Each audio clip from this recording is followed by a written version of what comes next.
Тарихта аты аталатын тұлғалардың тұлғасы Шыңғысхан екені әмбеге аян.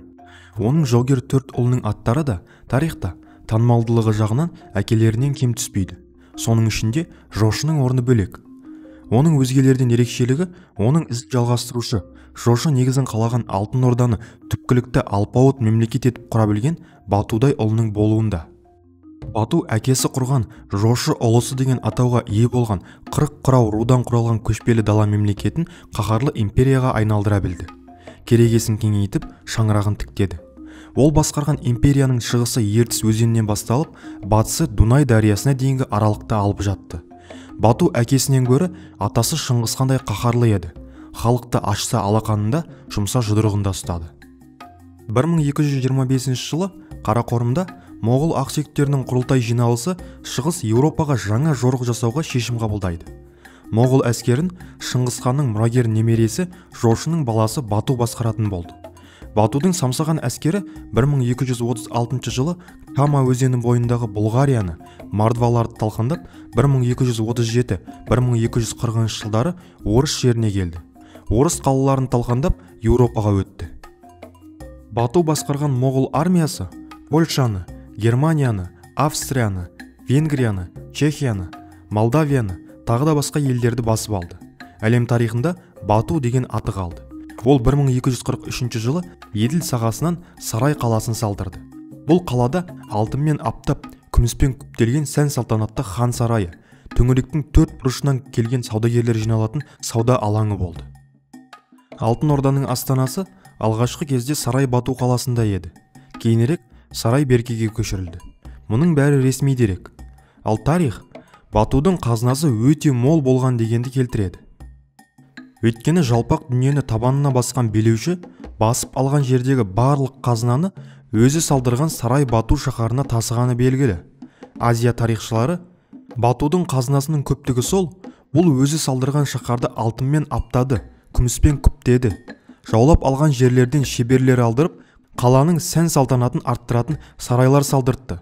Сол заманда Сарай Батудан көркем һәм бай қала еш маңда жоқ еді деп жазады.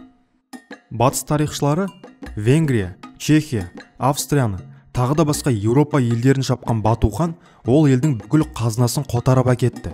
Сұлу қыз қатындарын да қалдырмады. Оны өзінің сарбаздарына таратты. Байлықтың біразын көзге түскен батыр нояндарына тарту етті. Оның астанасында болғандар шаһардың ғажайып сұлулығына тәнті болғандарын айтады. Шығыстан келген жабайы қолбасшы осындай керемет қала салғыз дегенге сенгің келмейді деп жазған.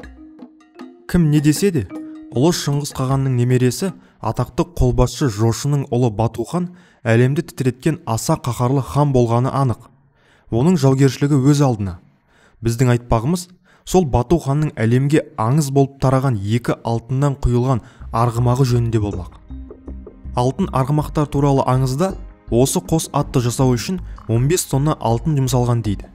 Бірақ жылқылар мүсіні сом алтыннан бітеу құйылды ма, әлде іші қуыс болды ма, ол жағы белгісіз.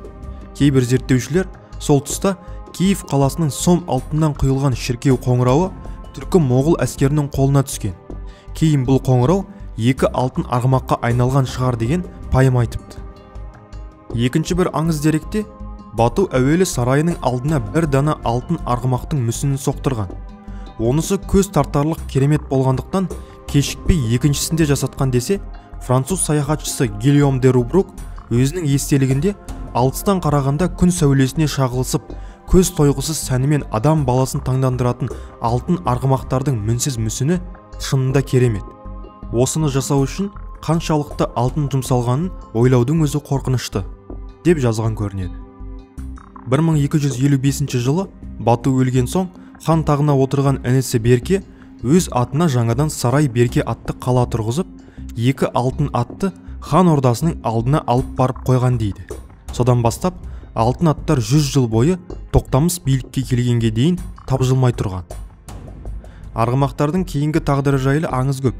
Соның бірінде Куликов шайқасында орыс кінәздерінен жеңілген Мамай Қырымға қарай ығысқанда алып кеткен дейді.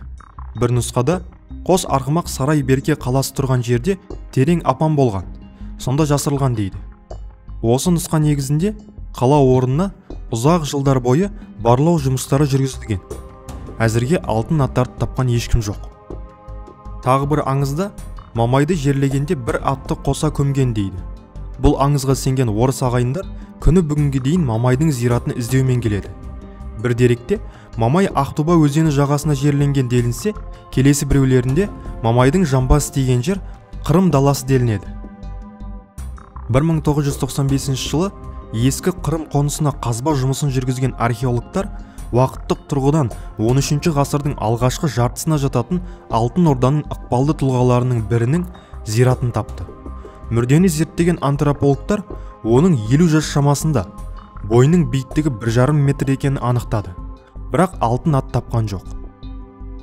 Енді біреулер нақты құжатқа негізделген дерек Мамай қайтыс болды деген хабар алған Тоқтамыс оны жерлегенде өзі барып топырақ салды дегенге сүйеніп, олай болса алтын аттың бірін онымен бірге жерлеуі әбден мүмкін дегенді алға тартады. Ендеше алтын аттың бірі Мамаймен бірге көмілді дейік. Екіншісі қайда? Осы сұрақ бүгінге дейін көп адамды қызықтырып келеді. Ертеден келе жатқан аңыз деректе мұздай қаруланған бір топ бүлікті қазақ қарақшылары ойда жоқта қамсыз жатқан сарай беркені шапқан дейді. Мақсаты алтын атты олжалау. Бірақ екі жақтың жойқын тартысы кезінде аттар жоғалған. Қарақшы казактар алмағаны анық. Біреулер оны Еділ дариясына ағызып жіберген десе, екінші топ олай емес, абыр-сабыр кезінде ұрланған деп жүр.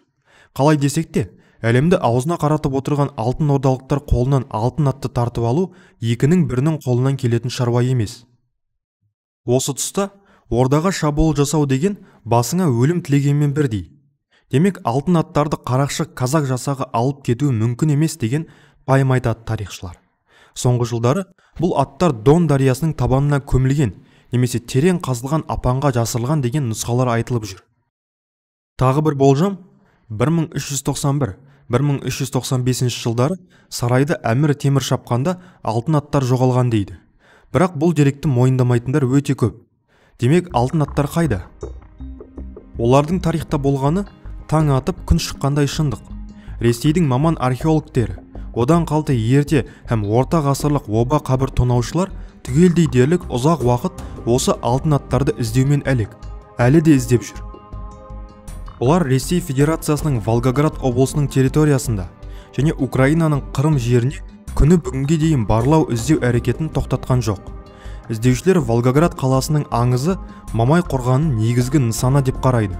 Бұл төбеде атақты Алтын Орда билеушісі Мамай жерленгені жайлы аңыз да бар. Алтын атты іздеушілер осы дерекке сүйенетін тәрізді. Орыстар бұл төбені қазудай-ақ қазды. Бірақ Ұлы Отан соғысы кезінде пайда болған зираттардан басқа ештеңе іліктіре алған жоқ. 1990 жылы ресейлік жазушы Сергей Алексеев өзі жазған «Сокровища Валькирии» атты романында КСРО-ның қауіпсіздігін қорғау саласының арнайы тобы 1960 жылы алтын аттарды тауып алған жайлы жазыпты. Бұл оқиға жоғарыдағы аңыз деректерге май тамызып жібергендей әсер етті. Бұған сенушілер көп. Бұл жерде бір ғана ақиқат бар. Алтын арғымақтардың болғаны шындық. Олар қайда кетті? Кім алды? Әлде әлі күнге дейін жасырулы жатыр ма? Алтын аттарды іздеушілерді толғандырып жүрген сұрақ осы.